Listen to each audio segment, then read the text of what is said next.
الحمدللہ الحمدللہ الذی حمدا کثیرا کما امر واشهد ان لا الہ الا اللہ وحدہ لا شریک لہ واشهد ان سیدنا و نبینا و مولانا محمدا عبدہ ورسولہ۔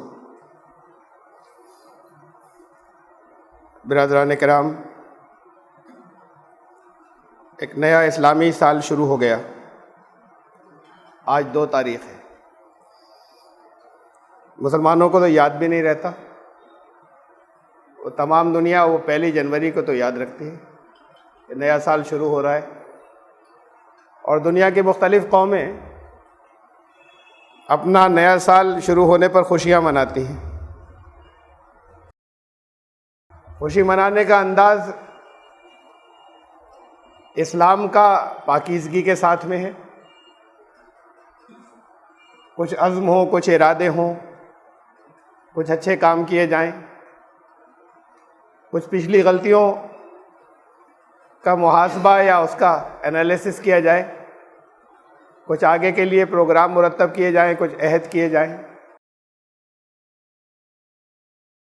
یہ یادگاریں آتی ہیں سال میں، مختلف یادگاریں کچھ چیزوں کو یاد رکھنے کی، اور سال شروع ہونے اور ختم ہونے کی یادگار قرآن شریف سے ثابت ہے۔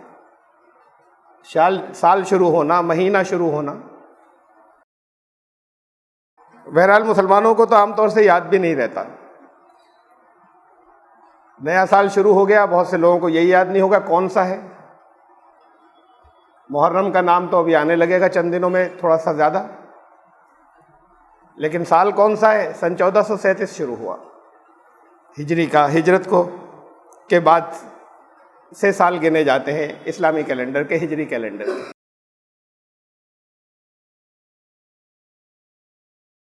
ہجری سال محرم سے جو شروع ہوتا ہے، بدقسمتی سے یہ سال کی شروعات ہی مسلمانوں میں ایک ایسا واقعہ پیش آیا کہ مسلمانوں میں تفرقے کی بنیاد پڑ گئی۔ وہ سال کا پہلا مہینہ ہی تھا،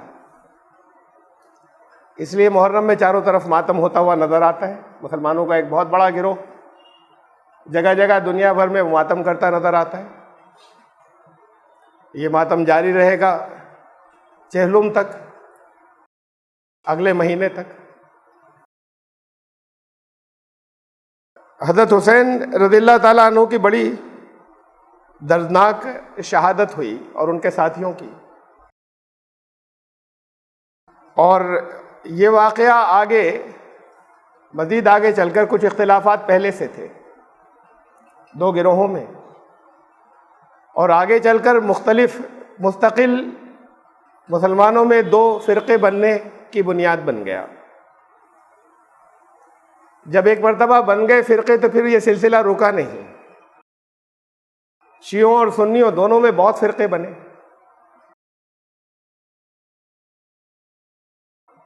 شیعہ فرقہ تو اسلام کہتا ہے کہ اسلام میں فرقہ ہونے کی گنجائش ہی نہیں ہے، قرآن بھی یہی کہتا ہے، اور رسول اللہ صلی اللہ علیہ وسلم نے بھی یہی فرمایا کہ یہ تو ایک امت ہے، فرقوں کی گنجائش نہیں ہے۔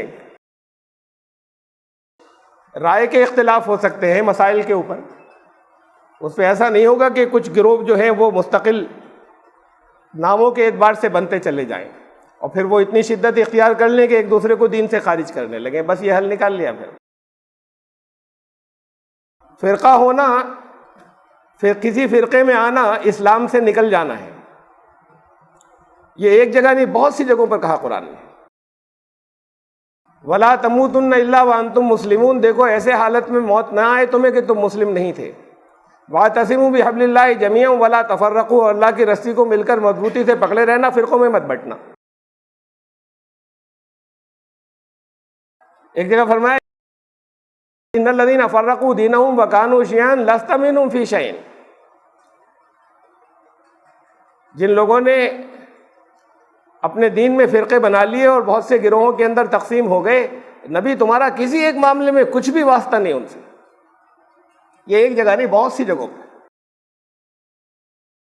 قرآن نے کہا کہ یہ قرآن شریف نے کہا، بہت سی اور مقامات ہیں جن پر بہت صاف لفظوں میں کہا کہ فرقوں کی کوئی گنجائش نہیں. اور میں نے بہت مرتبہ واضح کیا ہے کہ فرقہ کسے کہتے ہیں، یہ بھی قرآن نے ہی بتایا کہ فرقہ کہتے کسے ہیں. اختلافات ہو سکتے ہیں، اختلافات ہیلدی ہوتے ہیں، صحت مند بھی ہوتے ہیں، اس سے نئی اور صاف ستھری اور آگے بڑھنے کی صحیح سمتیں نکل کر آتی ہیں اختلافات سے. لیکن وہ اختلافات ایسے نہ ہو کہ دشمنی تک پہنچ جائیں، اس میں ہوں ایک دوسرے کے ہمدرد، آپس میں اخوت اور بھائی چارے کا جذبہ ہو کہ بھائی بھائی میں کوئی اختلاف ہو لیکن وہ بھائی بھائی کے ساتھ کھڑا ہو ہر موقع پر، آپس میں دشمنیاں نہ ہوں.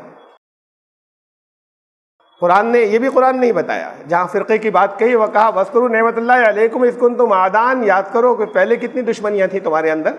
فَأَلَّفَ بَيْنَ قُلُوبِكُمْ فَأَصْبَحْتُمْ بِنِعْمَتِهِ إِخْوَانًا، پھر اس نے تمہارے دلوں کو جوڑ دیا اور تم اخوان ہو گئے، اس کی نعمت سے بھائی ہو گئے.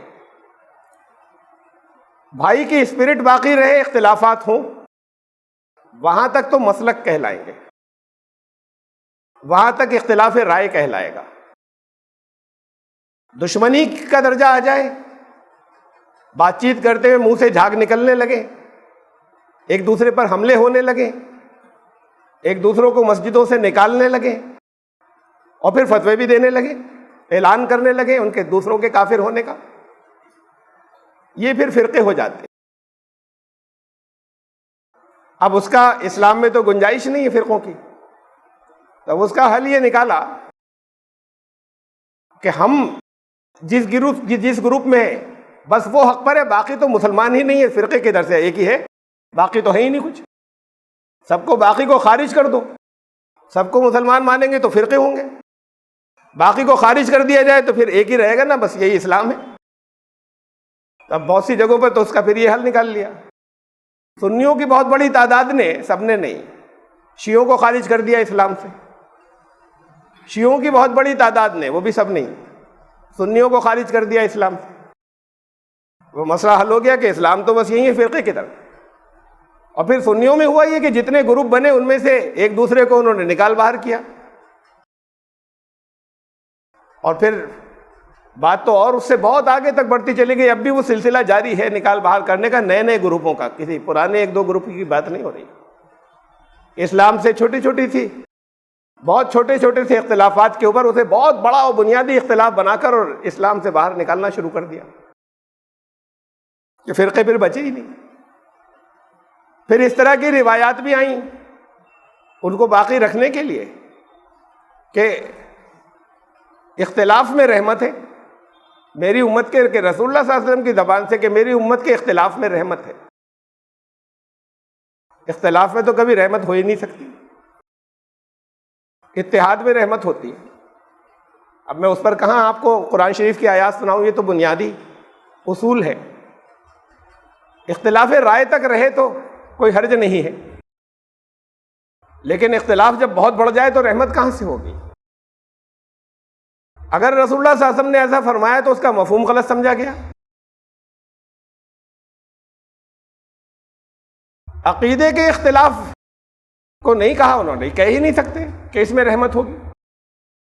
شکلوں کے اختلاف کو کہہ سکتے ہیں، لباسوں کے اختلاف کو کہہ سکتے ہیں، رہن سہن کے اختلاف کو کہہ سکتے ہیں کہ رنگ رنگ کے لوگ ہیں، لیکن عقیدے میں ایک ہیں. طرح طرح کے لوگ ہیں مختلف علاقوں کے، اس اختلاف میں رحمت ہے، سب ایک جیسے نہیں ہو سکتے.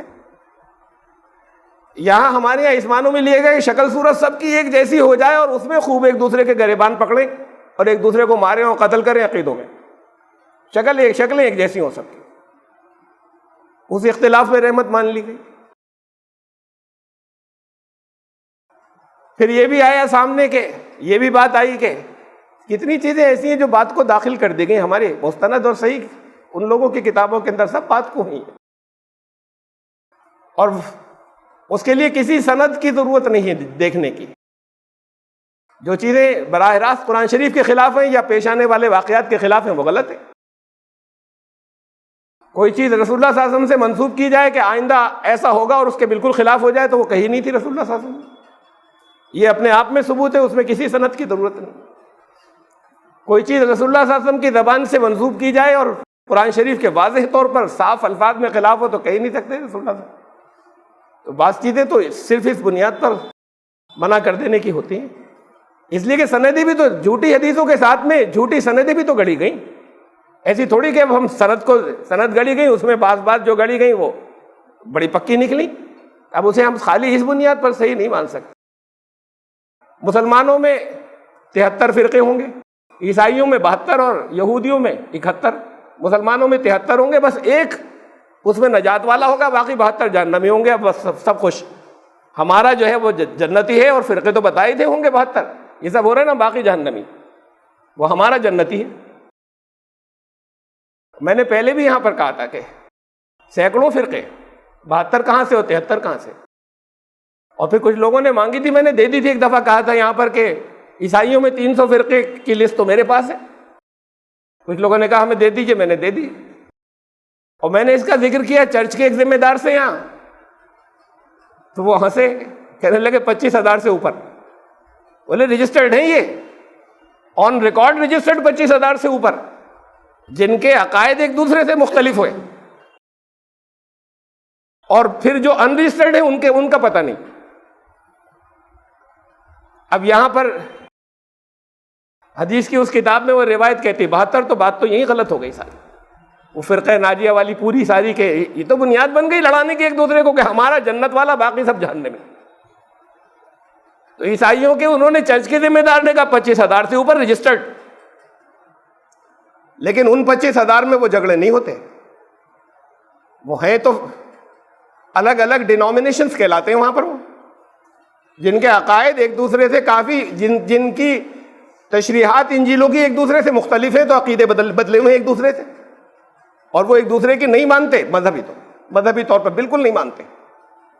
جب اپنا پرچار کرتے ہیں تو وہ ایک دوسرے کی خوب مخالفت کرتے ہیں اور بتاتے ہیں کہ فلاں کی یہ سب غلط اور یہ ٹھیک، لیکن جب کوئی موقع آتا ہے جہاں پر عیسائیت کے خلاف کوئی بات ہو تو وہ پھر سارے متحد ہوتے ہیں، ان میں ایسے جھگڑے نہیں ہوتے، ان میں ایسے اختلاف نہیں ہوتے، ان 25,000 میں یا 25,000 سے زیادہ میں جو ہمارے یہاں دیکھنے میں نظر آتے ہیں، جہاں ایک دوسروں پر حملے ہونے لگے وہاں نہیں ہوتے، وہ 25,000 ایک دوسرے پہ حملے نہیں کرتے۔ بہرحال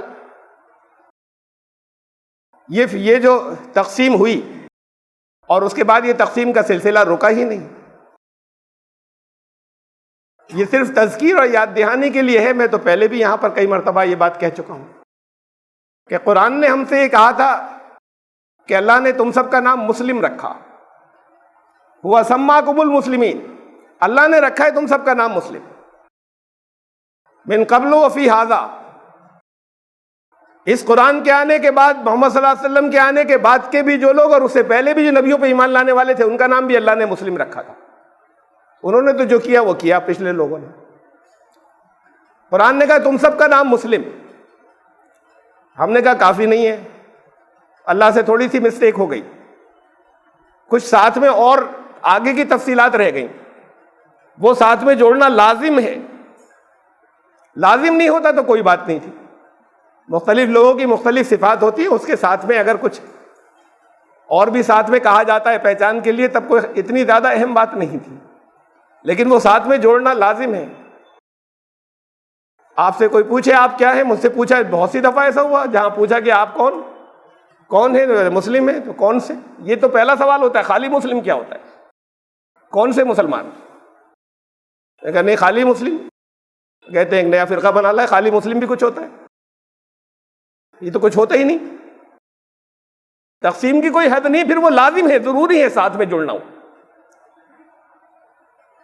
اللہ نے ہمارا ایک نام رکھا تھا، وہ ہمارے لیے کافی نہیں ہوا، کچھ نہ کچھ ساتھ میں لگانا لازمی ہو گیا، اس لازمی کے بغیر پہچان ہی نہیں ہوتی، پھر یہیں سے تو فرقے بنتے ہیں۔ ناموں میں بہت کچھ ہے، اگر یہ جتنی کاسٹ ہیں ہندوؤں کی اور مسلمانوں میں بھی آ گئی ہیں، مسلمانوں کی بھی ان کی طرح زیادہ ہے، ان کی شدت زیادہ ہے، ہر فارم بھرتے وقت یہ ہوتا ہے کہ دھرم لکھو پھر جاتی لکھو اور اس کے بعد اپ جاتی لکھو، خالی جاتی کافی نہیں ہے، اس کے بعد اپ جاتی لکھو، فارم میں کالم ہوتے۔ اگر یہ قانون بن جائے کہ یہ لکھنا کسی فارم میں تو جگہ ہی نہیں ہو، کسی آفس کی نیم پلیٹ پر بھی نہیں لگا سکتا کوئی کسی کاسٹ کا نام، لکھنا منع ہے، تو ایک نسل کے بعد کسی کو معلوم ہی نہیں ہوگا کون شودر کون برہمن، ختم ہو جائے گا یہ نام سے ہی تو باقی، نام میں بہت کچھ ہے۔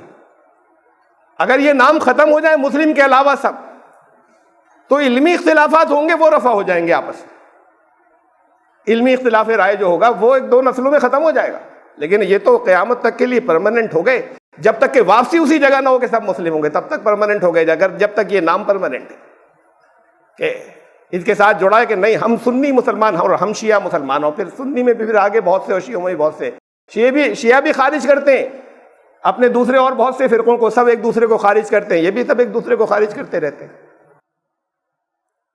اس مہینے میں وہ سانحہ پیش آیا، بہت دردناک تھا، جس کا ماتم شیعہ حضرات آج بھی مناتے ہیں، حضرت امام حسین اور ان کے ساتھیوں کی بہت دردناک شہادت کا واقعہ۔ حضرت علی کی شہادت کی یادگار نہیں مناتے، بات تو پہلے امام تو حضرت علی تھے ان کے ائمہ میں، ہاں وہ اتنا کہیں گے اتنا دردناک نہیں تھا، ٹھیک ہے،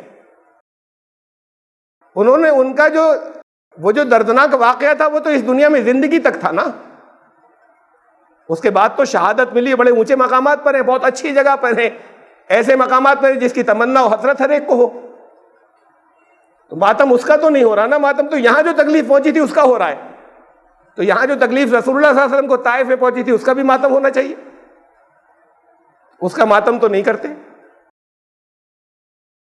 اصل میں شروع کے دور کے جو شیعہ ائمہ تھے، اور وہ سب حق پر تھے، شروع کے دور کے جو شیعہ ائمہ تھے انہوں نے سیاسی طور پر اس یادگار کو باقی رکھا تھا، یہ ایک سیاسی حکمت عملی تھی کہ ہر سال اس واقعے کو یاد کرنے کی بات، جو بہت تھوڑے سے تعداد میں، اور جو حکومت وقت تھی اور دوسرے اور جن لوگوں کے پاس پاور تھی، جو بھیڑ تھی پوری، وہ ان کے بڑے سخت دشمن بھی تھے اور مخالف بھی تھے، اور وہ نظام باطل نظام تھا، اور یہ لوگ ان کے مقابلے میں صاف ستھرے اور سچے اور اچھے وہ لوگ تھے جن کا واقعی حق تھا کہ وہ لوگوں کی امامت کریں اور وہ لوگوں کو لیڈ کریں اور لوگوں کی رہنمائی کریں۔ لیکن عوام تو پھر خاموش رہتے ہیں، عوام کی بھیڑ تو فوج ہے، ان کے ساتھ میں طاقت ہے، ادھر اپنی زندگی جیتے ہیں، ان چکروں سے کوئی مطلب نہیں انہوں نے سیاسی طور پر، تاکہ لوگوں کے اندر اور کوئی طریقہ نہیں ہے نکل کر، یہ ایسی کوئی ڈیموکریسی نہیں تھی کہ نکل کر وہاں بڑے بڑے جلسے کر کے، تقریریں کر کے، کنوینسنگ کر کے لوگوں کو بتائیں کہ یہ باطل نظام ہے، تو انہوں نے ایک سیاسی حکمت عملی کے طور پر اسے باقی رکھا تھا، اس نام سے باقی رکھا تھا کہ ان کی شہادت کا دن آ گیا اور پھر یاد کریں لوگ، اس کی تب ضرورت تھی، اور حکمت عملی کے طور پہ ہم غلط اسے نہیں کہہ سکتے، شاید درست بھی تھا، اس لیے کہ وہ عقیدے کا حصہ نہیں تھا، لیکن پھر چیزیں بات کو بدل جاتی ہیں، اب کوئی ضرورت نہیں ہے اور اب عقیدے کا حصہ ہے، یہ تو ایک گروپ کی طرف سے ہوا، ان کی ایک جو کچھ بھی غلطی تھی، پہلے وہ ایک گروہ بنا اور پہلے اس کا ایک نام پڑا، شیعان علی کے نام سے شروع ہوا تھا، وہ حضرت علی کے وفادار یا ان کے گروپ کے لوگ یا ان کی پارٹی کے لوگ یا ان سے محبت کرنے والے لوگ، اور باقی بھیڑ کب سنی ہو گئی یہ نہیں معلوم، باقی جتنے لوگ تھے وہ سنی کب ہوئی اس کا کچھ پتہ نہیں، وہ باقی مسلم رہتے وہ شیعہ تھے اور کم از کم اگر ہم حق اور باطل کا مقابلہ کریں، اگر ہم صرف، تو کم از کم جو شروع کے دور کے لوگ تھے، بعد میں کہ نہیں، جب عقیدے بدل گئے اس کے بعد کی نہیں، کم از کم جو شروع کے لوگ تھے حق پر تو وہی تھے۔ اب اس کے بعد جو دوسرا گروہ تھا جو ان کے ساتھ نہیں آیا، جو اکثریت میں تھا، انہوں نے بھی اپنے عقیدے بدلے، انہوں نے بھی روایات گڑھی، انہوں نے بھی گڑھی ایک دوسرے، انہوں نے ان کے خلاف اور انہوں نے ان کے خلاف، انہوں نے اپنے لوگوں کے، اپنے لیڈروں کے حق میں، اور انہوں نے اپنے بڑوں کے یا اپنے اور جنہیں یہ بڑا سمجھتے تھے ان کے حق میں۔ رسول اللہ صلی اللہ علیہ وسلم سے محبت ایمان کا حصہ ہے، محبت ایمان کا حصہ ہے، اطاعت تو ہے ہی. اور لوگوں کے اندر ہے وہ جذبہ اس درجے کا کہ کہیں کسی جگہ یہ ذرا سا احساس بھی ہوتا ہے کہ کہیں توہین ہوئی کچھ تو سب لوگ ہر طرح کی اس وقت کی اس ضرورت کو چھوڑتے ہوئے پیچھے ڈالتے ہوئے یہ غور نہیں کرتے کہ مصلحت ہے یا نہیں ہے، اور غصے میں نکل آتے ہیں سامنے. اس محبت کا حصہ یہ بھی ہے، اور یہ بھی حدیثوں ہی میں آیا ہے، لاجیکلی بھی ہے، یعنی عقلی طور پر بھی ہے کہ ان کے گھر والوں سے بھی محبت ہو. یہ کسی کے آپ کے بچوں سے کوئی نفرت کرتا ہو، آپ اس سے محبت نہیں کر سکتے، ممکن ہی نہیں ہے. آپ کے بچے سے یہ معلوم ہو کہ ایک تو یہ کہ محبت نہیں ہے، اور ایک یہ کہ آپ کے بچے سے کوئی نفرت کر رہا ہے. نفرت نہ کرے، تب بھی یہ کہ ذرا سا بھی محبت کا انداز نہیں ہو تو پھر وہ اتنا تعلق نہیں رہتا. اور پھر وہ لوگ جن کی پاکیزگی کی شہادتیں حدیث میں موجود ہیں، متفقہ جو سنیوں کی حدیث کی کتابیں ہیں، جو مستند مجموعے اس میں موجود ہیں، حضرت حسن اور حضرت حسین کی پاکیزگی کی شہادتیں اور ان کے بارے میں جو احادیث ہیں، اور اس حد تک ہیں کہ وہ بھی ایک طریقے سے ان سے محبت بھی ایمان کا حصہ ہے. اس درجے تک ہے کہ رسول اللہ صلی اللہ علیہ وسلم نے فرمایا کہ اللہ جو ان سے محبت کرے آپ اس سے محبت کریں، اور جو ان سے بغض رکھے آپ ان سے بغض رکھیں. یہ حصہ غائب ہو گیا سنیوں میں سے، وہ محبت بس وہیں تک رہ گئی. یہ تو بے جان چیزوں کے ساتھ میں محبت ہو جاتی ہے، جس سے محبت ہوتی ہے اس سے منسوب جو بے جان چیزیں ہوتی ہیں اس کے تعلق سے، اس سے ہو جاتی ہے لوگوں کو. پین کسی نے پریزنٹ کیا، قیمت میں کوئی خاص بات نہیں ہے، جس نے پریزنٹ کیا تھا اس سے محبت بہت تھی، اب وہ اس سے بھی اس بے جان چیز سے بھی محبت ہے. ایک لڑکا ایک لڑکی سے محبت کرتا ہے، وہ رومال لیے، رومال کیا چیز ہے؟ بے جان چیز ہے. یہ کوئی بالکل، لیکن ایک نسبت ہو گئی. یہ نسبتیں جو ہیں، یہ جب نسبتیں کی ان نسبتوں کی وجہ سے لوگوں کو، یہ مزاجوں کی میں بات کہہ رہا ہوں کہ جب بے جان چیزوں سے ہوتا تھے وہ تو ان کا خون تھے. اور صرف یہ دلیل کی بات میں نہیں کہہ رہا، یہ تو حدیثوں میں موجود ہے بہت کثرت سے، پورے باب ہے حدیث کی کتابوں کے اندر. یہ حصہ سنیوں میں سے کم غائب ہو گیا. احترام کرتے ہیں، ادب سے نام لیتے ہیں، حضرت امام حسن کہیں گے، حضرت امام حسین ہی کہیں گے. لیکن پھر ان میں وہ بھی ہیں جو کھڑے ہو جاتے ہیں اور کہتے ہیں کہ وہ تو جو کچھ ہوا وہ ان کی غلطی کی وجہ سے ہوا تھا.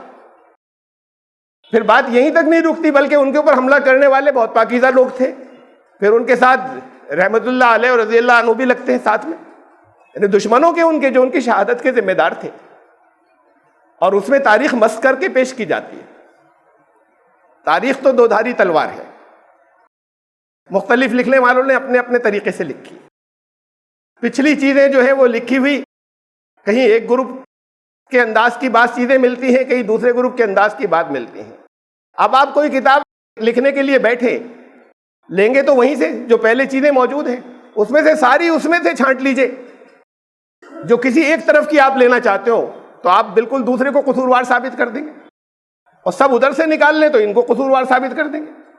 تو کتابیں لکھی گئیں، جنہوں نے ان کو پڑھا، ان کتابوں کو پڑھا. ایک محمود احمد عباسی صاحب نے لکھی خلافت معاویہ اور یزید، اس میں بہت بڑے پاکیزہ، بہت اونچے درجے کے ایمان والے سب کو ان کو ثابت کیا، معاویہ اور یزید دونوں کو، اور کوئی کسر نہیں چھوڑی ان کی کسی غلطی کو پائے کہ یہ تو بعض تو اس کے اندر اخلاقی بھی آ گئی، باقی زیادہ تر سیاسی ہیں کہ سب تو سارا قصور تو انہی لوگوں کا تھا. انہوں نے بھی ثبوت دیے ہیں.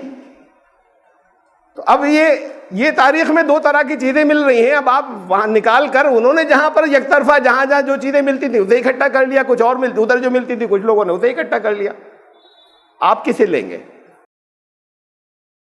اصل بات یہ ہے کہ ہمیں اس سے تو اس وقت تاریخ میں کیا تفصیلات ہوئی ہمیں اس سے تو کوئی زیادہ مطلب نہیں، لیکن اتنی بات ضرور ہے کہ محبت کا یہ تقاضا ہوتا ہے، یہ فطری ہے بالکل بات. یا تو آپ کے پاس 100% صحت کے ساتھ کوئی چیز واقعہ آ جائے تو آپ انصاف کی بات یہ ہوگی کہ انصاف کے ساتھ رہیں گے. اب نہیں آ رہا، مختلف متضاد بیانات آ رہے ہیں سامنے. آپ کسے لیں گے؟ انہیں لیں گے جو رسول اللہ صلی اللہ علیہ وسلم کے گھر والے تھے، یا ان کو لیں گے جو ان کے دشمن تھے؟ یہ فیصلہ کرنا تو آپ کا کام ہے کہ کسے ساتھ میں آپ حسینی ہونا چاہتے ہیں یزیدی ہو، میں ویسا حسینی ہونے کی بات نہیں کر رہا جیسے وہ لوگ ہیں انہوں نے عقائد میں تبدیلی کر لی بات، لیکن ہماری محبتیں ان کے ساتھ ہوں گی یا ہماری محبتیں یزید کے ساتھ ہوں گی؟ اور یزید کی حمایت کرنے والے اپنے بچوں کا نام کوئی یزید نہیں رکھتے، کہیں ملتا ہی نہیں سنیوں کے اندر، حمایت کرنے والے بہت بڑی تعداد میں ہیں۔ بہرحال یہ کچھ غلطیاں تھیں، کچھ غلطیاں وہاں ہوئیں، میں خاص طور سے سنیوں سے کہنا چاہتا ہوں کہ بہت سی غلطیاں یہاں پر ہوئیں۔ ہم عقائد اب آگے آنے کے بعد پھر اتحاد کی کوئی امید نہیں بچی۔ اتحاد کی بنیادیں کیا ہوں گی؟ اتحاد کی بنیادیں تو صرف پہلے نمبر پر دیکھیے 3 بنیادیں ہوں گی۔ نمبر 1 قرآن، نمبر 2 سنت، اور نمبر 3 تاریخ، جو تاریخ سے جو چیزیں آئی ہیں۔ اتحاد کی بنیاد میں یہ 3 چیزیں بنیں گی جو پچھلے واقعات کی روشنی میں، اس میں تاریخ تو بالکل صحیح لائی نہیں جا سکتی، اس لیے کہ بہت مختلف باتیں ہیں تاریخ میں، پھر بھی ہم بہت سی چیزیں تاریخ کی لیتے ہیں۔ جب یہ ترتیب آئے گی تو اس ترتیب میں ہمیشہ اس کا خیال رکھیں گے کہ پہلے نمبر پر کیا ہے، اس سے جو ٹکراتا ہوگا وہ نہیں لیا جائے گا۔ دوسرے نمبر پہ کیا ہے تو تیسرے نمبر پہ جو اس سے ٹکراتا ہوگا وہ نہیں لیا جائے گا۔ جب تک یہ ترتیب نہیں رہے گی تو کہیں نہ کہیں گڑبڑ ہو جائے گی۔ ترتیب میں پہلے نمبر پر قرآن آتا ہے جس میں کسی کمی، کسی شوشے کی بھی ایک کی بھی غلطی کی کوئی گنجائش نہیں بچتی۔ تو تاریخ میں اگر کوئی چیز ایسی ملے گی کہ جو اس کے خلاف ہے تو قابل قبول نہیں ہوگی، وہ چاہے سنیوں اور شیعوں کی متفقہ تاریخ ہو، ایسی کہ جس کے اوپر کوئی اختلاف نہیں ہو، چاہے وہ ایسی تاریخ ہو، لیکن وہ اگر قرآن شریف کے خلاف ہے تو نہیں لی جائے گی اس کو۔ یہ بہت بڑے ہاتھ ہیں جن سازشیوں نے ان کو ایک جگہ نہیں 50 جگہ ڈالا ہے جن دنوں کے اندر، تاکہ سب ایک دوسرے سے ثابت ہوتی چلی جائے اور سب کہتے ہیں واقعہ اچھا تھا۔ حضرت عائشہ صدیقہ جنگ کرنے نکلی، 800 کلومیٹر پہنچی، لیڈ کر کے سپہ سالار بن کر حضرت علی سے لڑنے۔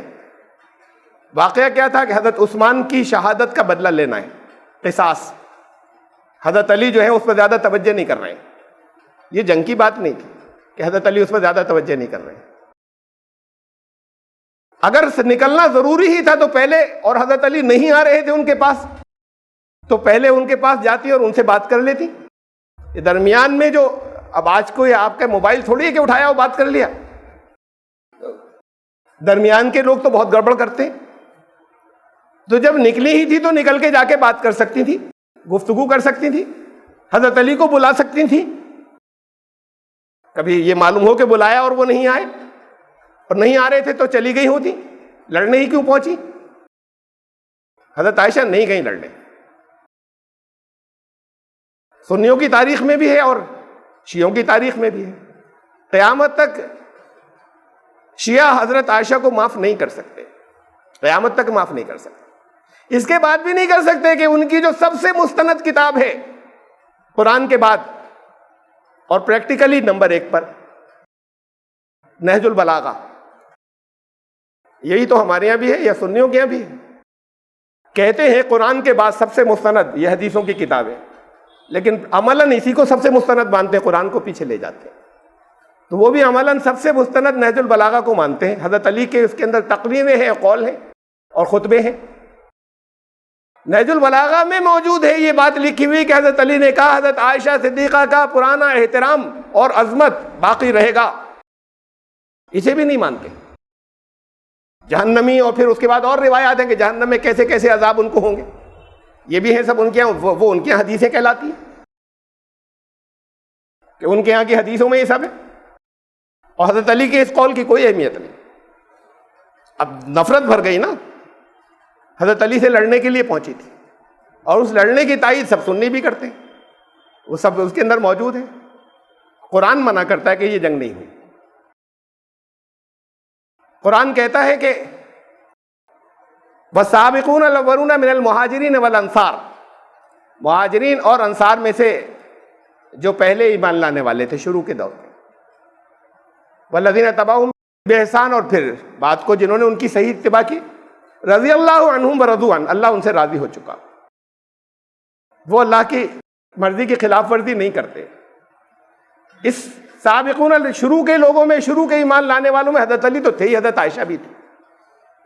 پھر قرآن ایک بات اور کہتا ہے، قرآن کہتا ہے محمد الرسول اللہ والذین معہ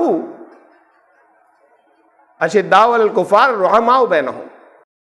محمد رسول اللہ صلی اللہ علیہ وسلم اور ان کے جو ساتھ تھے، والذین معہ، اور آج بھی جو ان کے ساتھ ہیں، اور اصل میں تو اس وقت جب آیت نازل ہوئی تو اس وقت جو ان کے ساتھ تھے، جو ہر وقت کے ساتھی تھے ان کے، والذین معہ رحماء بینہم، وہ آپس میں ایک دوسرے کے لیے رحمت ہے. حضرت عائشہ آپ رسول اللہ صلی اللہ علیہ وسلم کی رحلت کے آخری لمحے تک ساتھ تھی، تو تمام زندگی ساتھ رہی. حضرت علی آخری لمحے تک ساتھ تھے، تمام زندگی ساتھ رہے. یہ دونوں والذین معہ میں تھے. قرآن کہہ رہا ہے رحماء بینہم، یہ آپس میں ایک دوسرے کے لیے رحمت تھے. اور اس میں 10,000 مسلمان کہلانے والوں کا قتل ہو جانا اور یا مارا جانا اس جنگ کے اندر جو ان کے درمیان ہوئی، یہ رحمت کا سین نہیں ہے. بنیادی بات تو یہ ہے کہ قرآن نے حکم دیا تھا وَقَرْنَ فِي بُيُوتِكُنَّ. امہات المومنین کو، حضرت عائشہ کو ڈائریکٹ قرآن نے حکم دیا تھا کہ اپنے گھر میں ٹکنا، تمہیں نہیں نکلنا ہے باہر. اور وہ 1000 کلومیٹر سپہ سالار بن کر جا رہی ہیں. بڑی سخت خلاف ورزی کی قرآن نے. قرآن کی سب سے بڑی عالم تھی، بڑے بڑے صحابہ ان سے مسائل پوچھنے آتے تھے، اور ڈائریکٹ براہ راست جو ان کو خطاب کر کے کہا گیا تھا اسی کی خلاف ورزی کی انہوں نے نہیں کر سکتے. جب آپ اس واقعے کو سچا تسلیم کرتے ہیں تو آپ حضرت عائشہ کو خود الزام لگاتے ہیں. جانے دیجیے شیعوں کو، آپ الزام لگاتے ہیں کہ براہ راست قرآن نے جو کچھ ان سے کہا تھا ڈائریکٹ. بہت سی تو قرآن شریف کی تو بہت فرمان ہیں، بہت سے احکامات ہیں. کبھی کبھی جذبات میں بعض چیزیں مس ہو جاتی ہیں، لیکن اگر آپ کا نام لے کر اللہ کی طرف سے آ جائے کہ تم یہ نہیں کرو گے، وہ بھی آپ چھوڑ دیں، وہ بھی بھول جائیں، اور آپ بہت بڑے عالم ہو، اس کے کیسے ممکن ہے؟ حضرت عائشہ پھر تو زندگی کا سب سے بڑا گناہ ہے. پھر وہ دوسرے احکامات نہیں، جو ان کو خطاب کر کے کہا تھا کہ تمہیں اپنے گھر میں ٹکنا ہے. تم تو دوسروں کے سامنے بھی اگر کوئی کچھ کہنے آئے گا، تم نہیں جاؤ گی، کچھ کہنے آئے گا تو بھی پھر حجاب سے، پردے سے بات کرنا اور گھروں میں ٹکنا. وہ سپہ سالار بن کر گئیں اس لیے کہ حضرت عثمان کا قصاص لینا ہے، بدلہ لینا ہے ان کی شہادت کا. اس سیاسی حکمت عملی کا حاکم بننے کا اختیار کس نے دیا تھا انہیں؟ کہ وہی اس کو کنٹرول کو لے لیں.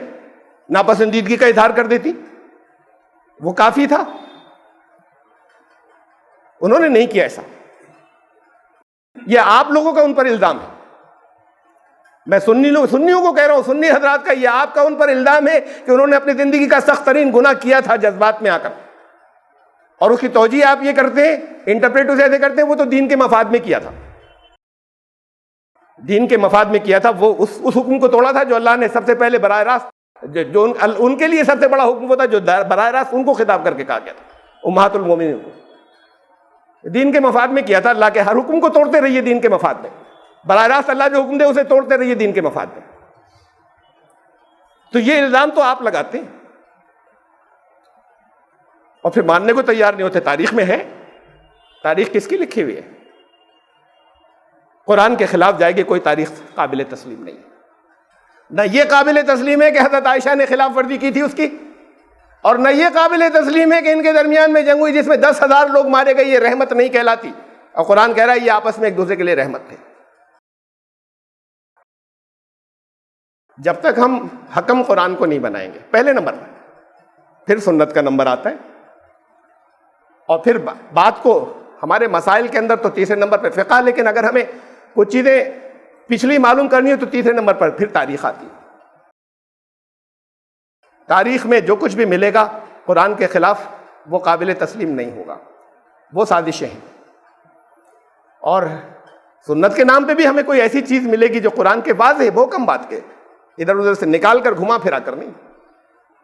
محکم باتیں وہ ہوتی ہیں جو ہر ایک اس کا ایک ہی مطلب سمجھے، صاف آ جائیں بالکل. اس کے خلاف کوئی چیز سنت کے نام پہ ملے گی تو وہ سنت نہیں ہوگی. سنت کی مخالفت نہیں ہو سکتی، وہ نہیں ہوگی سنت. رسول اللہ صلی اللہ علیہ وسلم وہ نہیں کر سکتے. وہ ان کے نام سے پھر ڈال دی گئی یا آ گئی ہے. ضروری نہیں کہ ہمارے حدیث اکٹھا کرنے والے ائمہ نے ڈالی ہو، یہ ضروری نہیں ہے. ان سے بھی ہو سکتی تھی غلطی. انسان تھے، لیکن سازشوں کا دور تو چلتا رہا ہے اور لوگ بے خبر رہے اور بہت لمبے ہاتھ ہیں ان سازشوں کے۔ اتنا نہیں تھی اس زمانے کے اندر سیکیورٹی کے، اس کو اتنا ہی محفوظ رکھتے کہ جو کچھ انہوں نے کہا ہے سب کچھ وہی ہے۔ بہرحال یہ تو الگ ایک بات تھی، میں تو صرف اتنی بات کہہ رہا ہوں، یہ اصول رہنا چاہیے اپنی جگہ پر، اور اس اصول کے اندر پر کسی طرح کا کوئی مفاہمت اور کوئی کمپرومائز نہیں ہونا چاہیے۔ فرقے تب ختم ہوں گے جب تک یہ اصول بنیادی طے نہیں کر لیں گے تو گفتگویں بیکار ہوں گی، چلتی رہیں، آج تک بھی چلی ہیں، کبھی کبھی آئندہ بھی اگر چلتی رہے تو بیکار ہوں گی، لا حاصل ہوں گی آپس کی گفتگویں۔ آپ اپنی کچھ مجموعے لے کر بیٹھ جائیں گے، وہ اپنے لے کر بیٹھ جائیں گے، یہ کچھ اور کہہ رہے ہیں، وہ کچھ اور کہہ رہے ہیں، آپ اسے ماننے کو تیار نہیں، وہ اسے ماننے کو تیار نہیں ہے۔ جب تک اس کو نہیں لیں گے جو مشترک ہے اور کامن ہے، اور اس سے جو کچھ ٹکرائے گا اسے نہیں مانا جائے گا۔ یہ تو وہاں کے اختلاف ختم کرنے کی بات ہے، اور آپسی اختلاف کے اندر بھی، آپسی مسائل کے اندر بھی پھر جو ترتیب اور ترجیح ہوگی وہ یہی رہے گی، ورنہ توازن بگڑ جائے گا۔ پہلے نمبر پر قرآن، دوسرے نمبر پر سنت یا حدیث، اور تیسرے نمبر پر سنت و حدیث میں ذرا سا فرق ہے، یہ بہت کم لوگ اس بات کو سمجھتے ہیں شاید۔ حدیث کی وہ کتابیں جو ہمیں حدیث کے اس کے اندر کچھ کمیاں ہو سکتی ہیں، ضروری نہیں کہ وہ سب سنت ہو۔ سنت اس میں درج ہوئی، سنت کے ساتھ کچھ اور چیزیں بھی آ گئیں۔ سنت وہ ہے جو رسول اللہ صلی اللہ علیہ وسلم نے سچ مچ کیا تھا، بعض سنتیں وہ ہیں جو حدیث کی کتابوں میں نہیں آئیں لیکن وہ ہیں سنتیں اور ہم تک پہنچ گئیں، اور حدیث کی کسی کتاب میں نہیں ہے۔ پانچوں وقت کی نمازوں کی رکعتیں، فرض نمازوں کی، آپ کا اہم ترین، سب سے اہم، روزانہ کا سب سے اہم بنیادی مسئلہ ہے کہ نہیں ہے؟ فجر میں 2 رکعتیں، کہیں کہیں سے 1-2 وقت کی کچھ آ جاتی ہیں، وہ بھی بتائی نہیں کہ براہ راست نکالا جاتا ہے، خاص کیا جاتا ہے، دیکھیے نکل رہا ہے کہ فجر کی 2 رکعتیں ہوتی ہیں، گھما پھرا کے کسی واقعے سے نکالا جاتا ہے، اور پانچوں وقت کا تو آج تک نہیں نکالا جا سکا۔ تو جو سب سے اہم ترین آپ کی زندگی کا مکہ مسئلہ ہے کہ اس کے بغیر آپ ایمان والے ہی نہیں ہیں، فرض نمازوں کی رکعتوں کی تعداد آپ کو کسی حدیث میں نہیں، پانچوں وقت کی ملا کر، چند 2 کی یا 3 کی گھما پھرا کر کہیں سے لاتے ہیں نکال کر کہ دیکھیے بتایا، وہ بھی ڈائریکٹ نہیں بتایا۔ رسول اللہ صلی اللہ علیہ وسلم نے فجر میں 2 پڑھنا، ظہر میں 4 پڑھنا، عصر میں 4 پڑھنا، یہ سب سے زیادہ ضروری تھا یا نہیں تھا؟ تو وہ بتاتے ایسے تھوڑی تھے کہ یہ میں بتا رہا ہوں اور وہ سب لکھتے چلے جائیں آگے، بھائی وہ پڑھا رہے تھے، سب لوگ پڑھتے تھے، آج تک پڑھتے چلے آئے، سنت پہنچ گئی ہم تک، یہ کبھی ٹوٹی نہیں۔ یہ ایسی سنت ہے کہ اس میں سے جو مسلمانوں میں سے وہ لوگ نکل گئے جسے سارے لوگ شیعہ سنیوں سمیت، جنہیں کافر کہتے ہیں کہ یہ ہم میں سے نکل گئے، قادیانی، وہ بھی ایسی پڑھتے نماز، اتنی رکعتیں پڑھتے ہیں، یہ انہوں نے بھی نہیں چھوڑا۔ یہ شیعہ بھی اتنی ہی پڑھتے ہیں، شیعوں کا ہر فرقہ بھی اور سنیوں کا ہر فرقہ بھی اتنی ہی پڑھتا ہے، اور حدیث کی کتابیں نہیں ہیں۔ یہ سنت پہنچی ہم تک تسلسل کے ساتھ میں، جو کبھی ٹوٹی ہی نہیں۔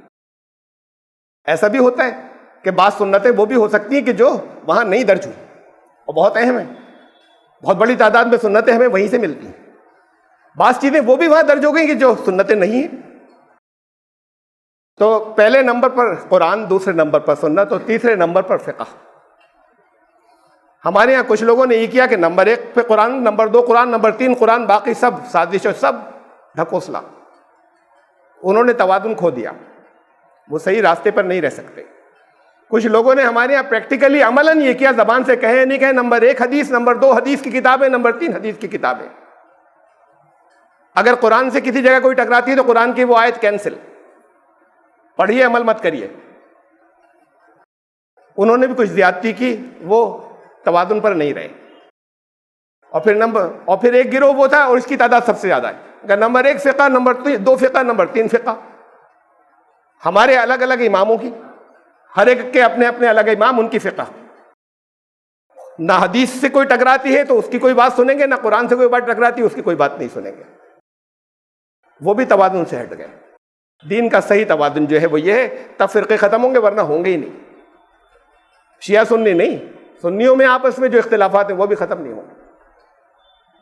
ابھی تو شدتیں بڑھتی جا رہی ہیں، اسی جگہ باقی بھی نہیں ہے، بڑھ رہی ہیں۔ اب اس درجے تک بڑھ گئی کہ کوئی ایک گروپ کہنے لگا کہ رفع یدین اگر نہیں کرو گے تو دین سے خارج، کافر ہو گئے۔ اب شدتیں اتنی بڑھ گئیں۔ میرے والد بھی اہل حدیث تھے، میں نے بچپن سے، چونکہ اس دور میں نہیں ہوتے تھے، یا نارتھ انڈیا میں، شمالی ہندوستان کے اندر کہیں کوئی اہل حدیث دکھتا نہیں تھا، نظر نہیں آتا تھا، اب تو ہوتے ہیں۔ تو میں چھوٹا تھا تو مجھے بہت عجیب لگتا تھا کہ سب لوگ دیکھ رہے ہیں یہ کیا کر رہے ہیں یا زور سے آمین کر رہے ہیں، تو میں نے نہیں کیا۔ انہوں نے ایک مرتبہ سمجھایا کہ یہ حدیث میں ہے اور ایسے ہے، اب انہوں نے تو سمجھا دیا، لیکن وہ سارے لوگ نمازیوں کے بیچ میں میری نہیں پڑتی تھی ہمت، کوئی اور ہوتے نہیں تھا مسجد میں، ہم اکیلے، تو ہم نے نہیں کیا کہ انہوں نے کبھی سختی نہیں کی، ایک دفعہ کے بعد کبھی نہیں ٹوکا کہ تم کیوں نہیں مانتے، جب میرے اوپر شدت نہیں کی، میں چھوٹا تھا، میں بچہ تھا، کبھی نہیں کی، ایسی کسی اور کے ساتھ نہیں کی، مسئلہ بتاتے تھے جو وہ صحیح سمجھتے تھے، دوسروں کو ثابت کرتے تھے جو وہ صحیح سمجھتے تھے۔ تو اہل حدیث گھر میں تو میں پیدا ہوا ہوں، اب کہاں سے کیسے اہل حدیث ہونے لگے جو اس پہ اسلام سے خارج کرنے لگے؟ تو یہ توازن بگڑا تھا، یہ شدت و تشدد تو بڑھ رہا ہے کہ ہم کوئی ہر چیز کو کینسل کر دیں گے، پھر چاہے وہ قرآن کے اندر ہے اسے بھی کینسل کر دیں گے۔ رسول اللہ صلی اللہ علیہ وسلم نے جو بات کہی اس سے تو جو انکار کر دے وہ ایمان والا نہیں بچا، لیکن بات یہ کہ رسول اللہ صلی اللہ علیہ وسلم نے وہ بات کہی یا نہیں کہی، اس کا آخری طور پر اس کو اتنے یقینی طور پر جن لوگوں نے اسے اکٹھا کیا، اتنے یقینی طور پر اسے بالکل قرآن کے درجے کے اوپر مان لینا، اور اب تو ثبوت نکال کر لانے لگے یہ بھی کہ نہیں یہ اتنے ہی محفوظ ہیں جتنا قرآن، بلکہ بعض جگہ میرے خود مجھ سے کہا گیا کہ نہیں اس سے زیادہ محفوظ ہے قرآن سے، یہ بات کے لوگوں نے جو کچھ اکٹھا کیا، انہوں نے بہت خدمات انجام دی، اگر ان کی یہ خدمات نہیں ہوتی تو ہمیں نماز نہیں آتی، وہ تو ہم وہی سے تو لیتے ہیں، لیکن اور دین کی بہت سی چیزیں ہماری پوری نہیں ہوتی، لیکن وہاں پر کچھ غلطیاں ان سے بھی ہو سکتی ہیں، اور کچھ بہت سی وہ چیزیں کہ جو بات کی سازشیں جو اس کے اندر موجود ہیں، کہتے ہیں نہیں اللہ نے اس کی بھی حفاظت کا وعدہ کیا ہے، قرآن کا تو کم کیا ہے، اس کا زیادہ کیا ہے۔